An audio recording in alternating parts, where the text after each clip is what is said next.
बताने जा रहा हूँ आप सबको, चलिए आज बताने जा रहा हूँ आप सबको कि किस तरह से रेलाई किया गया है।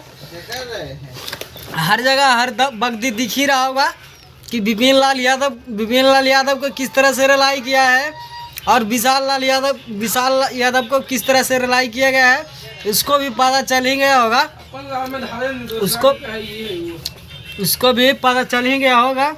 उसको भी पता चल ही गया होगा कि पासवान पावर क्या होता है। और दिखा ही दिया, हर जगह रील बनाया जा रहा है और उसको रेलाई किया जा रहा है वीडियो में।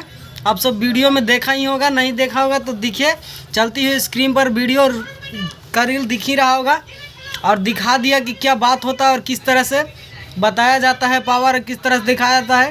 कहता ना कि खाली भोकला से नहीं के होला, करके दिखाई तबे बुझाई। वो बातें हुआ सही बा कि 2-4 गो है लौंडा सन जो बहुते बोलत और बोलत का कही कि ये सब लड़ाई लगाने वाला काम करते हैं। ऐसा नहीं करना चाहिए।